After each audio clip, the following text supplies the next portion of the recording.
नमस्कार दोस्तों, स्वागत है आपका सुपर ज्ञान 24 चैनल में। दोस्तों, हम आपके लिए लेकर आए हैं जीके जीएस के कुछ महत्वपूर्ण प्रश्न जो कि बिहार शिक्षक के लिए बहुत ही उपयोगी सिद्ध होंगे एवं उत्तर प्रदेश पीसीएस परीक्षाओं के लिए भी उपयोगी है। तो वीडियो में लास्ट तक बने रहिएगा ताकि उसका लाभ आपको पूरा मिल सके। तो चलिए वीडियो को शुरू करते हैं। आपका पहला प्रश्न है,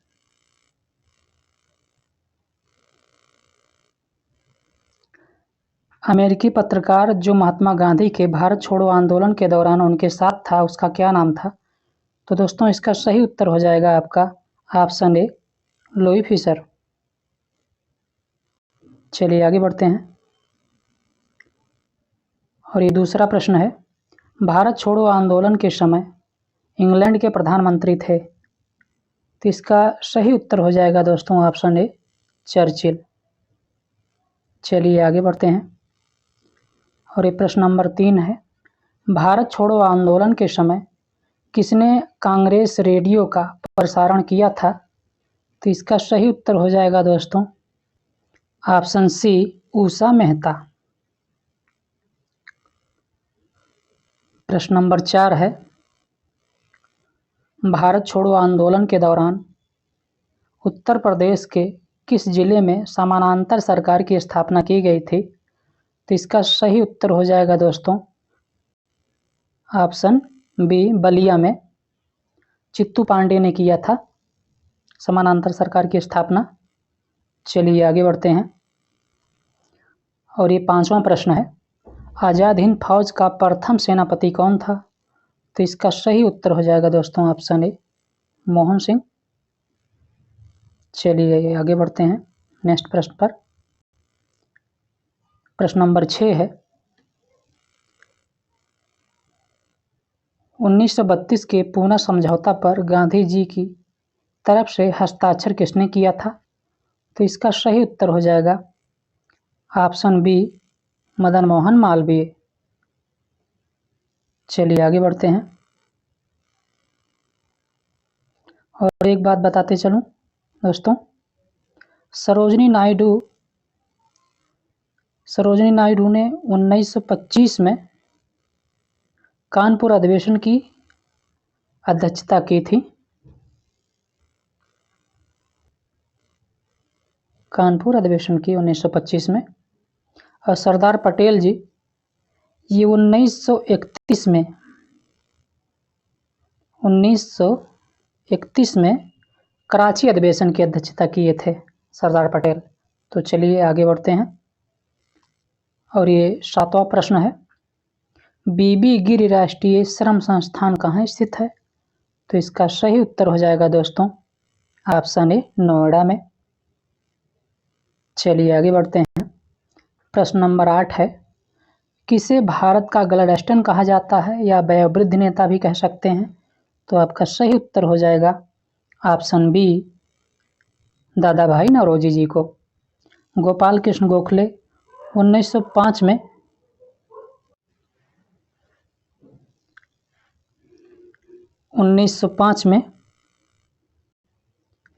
सर्वेंट ऑफ इंडिया सोसाइटी की स्थापना किया था और बनारस अधिवेशन की अध्यक्षता भी किए थे गोपाल कृष्ण गोखले जी। तो चलिए आगे बढ़ते हैं।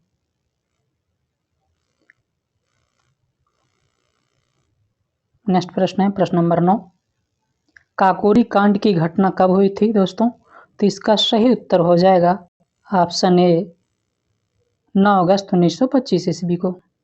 चलिए आगे बढ़ते हैं।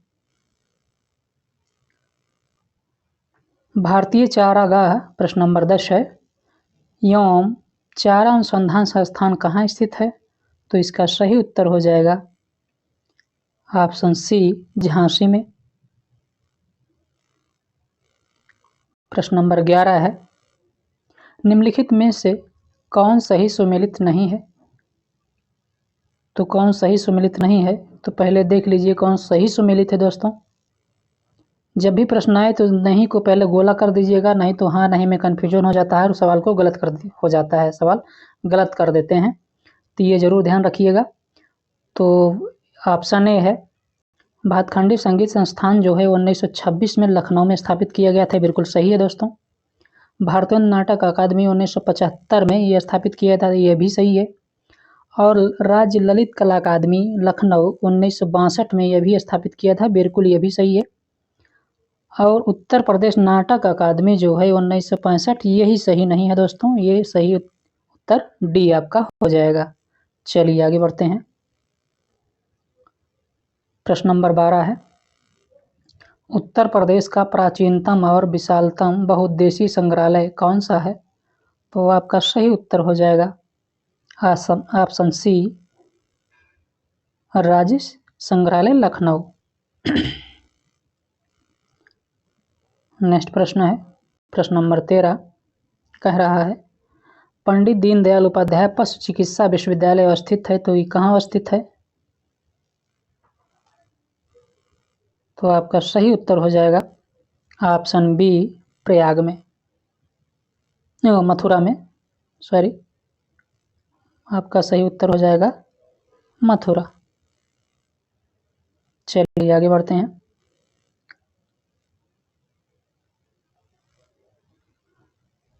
प्रश्न नंबर 14 है, विजय सागर पक्षी बिहार उत्तर प्रदेश के किस जिले में है?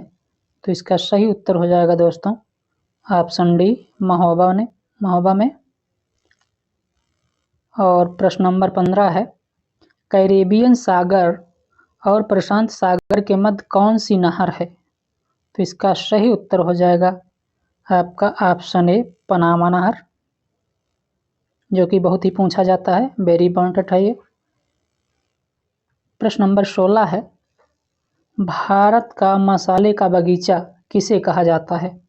तो आपका सही उत्तर हो जाएगा दोस्तों ऑप्शन बी, केरल को मसाले का बगीचा कहा जाता है, मसालों का।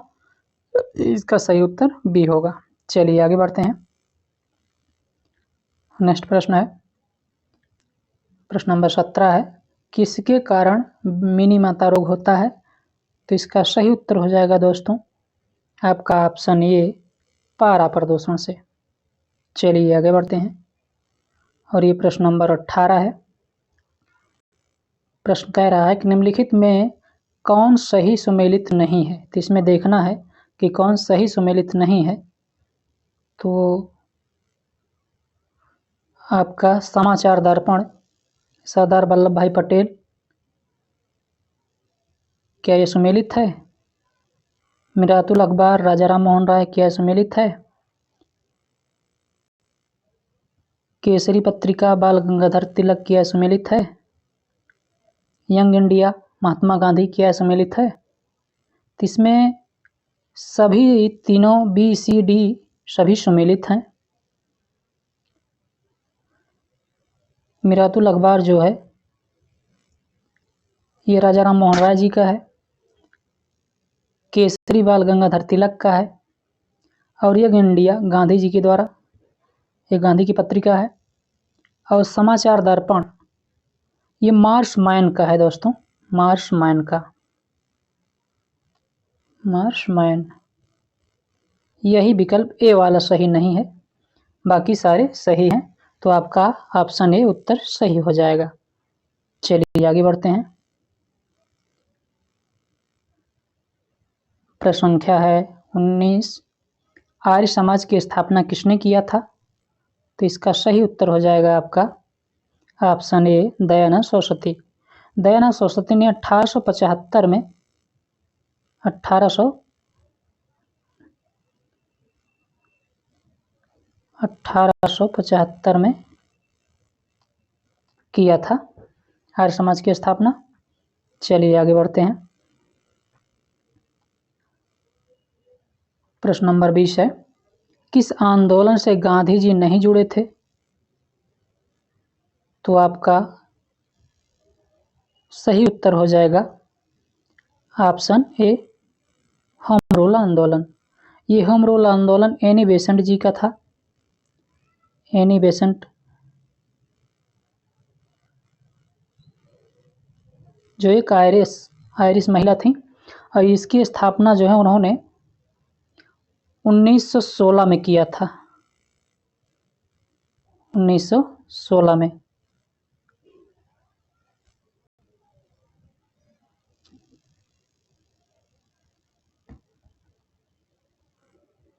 तो इसका सही उत्तर हो जाएगा दोस्तों ऑप्शन ए होम रूल आंदोलन।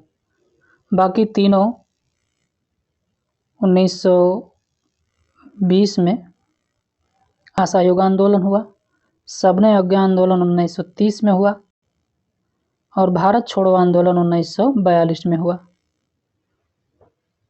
तीनों ही गांधी जी से जुड़े थे, लेकिन ए विकल्प गांधी जी से संबंधित नहीं है।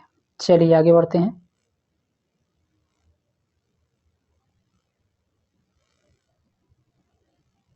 अगला प्रश्न है प्रश्न नंबर 21, इसमें से कौन सही सुमेलित है?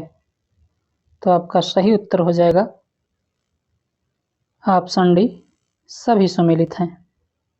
ब्रह्म समाज की स्थापना राजा राम मोहन राय जी ने किया था। Servant of India society Gopal Krishna Gokhale की है और प्रार्थना समाज की स्थापना आत्माराम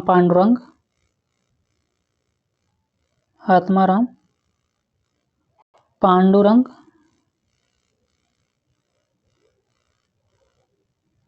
एवं केशव चंद्र सेन के द्वारा किया गया था। चलिए आगे बढ़ते हैं और ये 22वां प्रश्न है, उत्तर प्रदेश का प्रथम लोकायुक्त कौन था? तो आपका सही उत्तर हो जाएगा दोस्तों ऑप्शन डी, विशंबर प्रसाद उत्तर प्रदेश के प्रथम लोकायुक्त थे। चलिए आगे बढ़ते हैं। प्रश्न नंबर 22 है, सती प्रथा का अंत किसने किया था? तो सती प्रथा का अंत लॉर्ड विलियम बेंटिक ने किया था। ऑप्शन ए आपका सही हो जाएगा और राजा राम मोहन राय के सहयोग से। राजा राम मोहन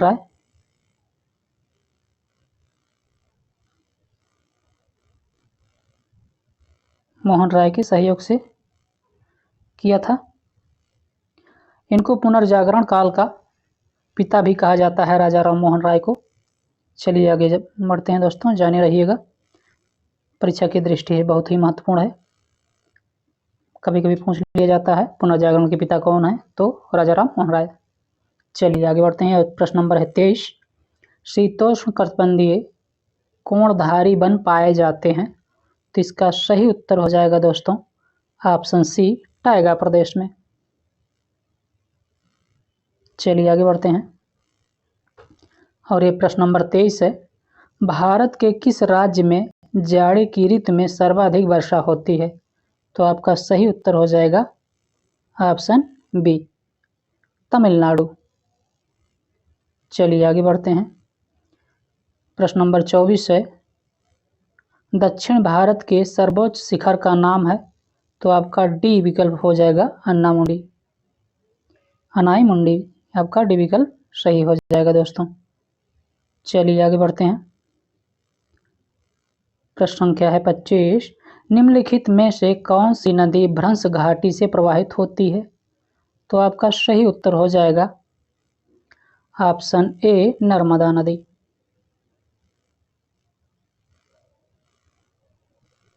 प्रश्न नंबर 26 है, वह कौन सा प्रदीप है जिसमें एक भी ज्वालामुखी नहीं है? प्रायद्वीप होना चाहिए था, यहाँ मिसप्रिंट हो गया है दोस्तों, प्रायद्वीप। वह कौन सा प्रायद्वीप है जिसमें एक भी ज्वालामुखी नहीं है? तो आपका सही उत्तर हो जाएगा क्या ऑप्शन बी, ऑस्ट्रेलिया। चलिए आगे बढ़ते हैं। प्रश्न संख्या है 27 आपका, गदर पार्टी की स्थापना कब हुई थी? तो इसका सही उत्तर हो जाएगा आपका ऑप्शन ए, 1 नवंबर 1913 को लाला हरदयाल जी के द्वारा सैन फ्रांसिस्को में गदर पार्टी की स्थापना की गई थी। चलिए आगे बढ़ते हैं और जान लीजिए 16 अक्टूबर को बंगाल का विभाजन भी किया गया था दोस्तों। बंगाल का विभाजन भी किया था 16 अक्टूबर 1905 को। चलिए आगे बढ़ते हैं, ये बहुत ही पूछा जाता है तो इसको भी ध्यान रखिएगा आप लोग। प्रश्न नंबर 28 है, निम्नलिखित युग्मों में से कौन सही युग्मों, यहाँ देखिए मिसप्रिंट हो गया है फिर, निम्नलिखित युग्मों में कौन सही सुमेलित है? तो इसका सही उत्तर हो जाएगा आपका ऑप्शन ई, सभी सुमेलित है। होम रूल आंदोलन 1916 में हुआ था, सूरत अधिवेशन 1907 में, और खेड़ा सत्याग्रह 1918 में, और मार्ले मिंटो सुधार जो है वो 1909 से संबंधित है। तो इसमें सही उत्तर उपरोक्त में इनमें सभी सही हो जाएगा, ऑप्शन आपका ई सही होगा। चलिए आगे बढ़ते हैं। प्रश्न नंबर 30 है, वर्नाकुलर प्रेस एक्ट को किसने रद्द किया था? तो इसका सही उत्तर हो जाएगा आपका ऑप्शन बी, लॉर्ड रिपन ने। और लागू किसने किया था? तो लॉर्ड लिटन हो जाएगा दोस्तों, लॉर्ड लिटन।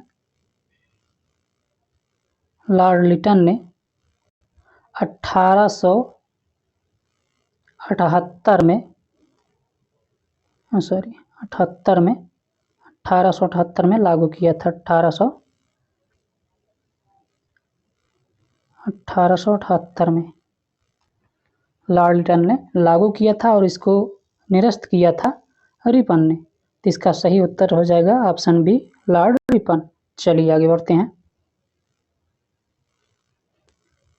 प्रश्न नंबर 30 है आपका। प्रश्न कह रहा है, हिंदू विधवा पुनर्विवाह अधिनियम कब लागू किया गया? तो इसका सही उत्तर हो जाएगा दोस्तों, ये बहुत पूछा जाता है, इसको आप ध्यान में रखिएगा, ऑप्शन ए सही हो जाएगा 26 जुलाई 1856 को। ये ईश्वरचंद विद्यासागर जी के द्वारा विधवा पुनर्विवाह अधिनियम को लागू किया गया उनके प्रयासों से। और ये लॉर्ड कैनिंग के समय लागू किया गया और इसका मसौदा मतलब प्रस्ताव तैयार हुआ था लॉर्ड डलहौजी के समय। तो कभी पूछ ले तो ये भी आप लोग ध्यान रखिएगा। चलिए आगे बढ़ते हैं। और ये प्रश्न नंबर है 31।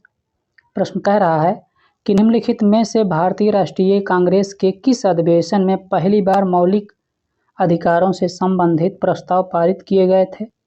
तो आपका सही उत्तर हो जाएगा दोस्तों ऑप्शन सी, कराची अधिवेशन में।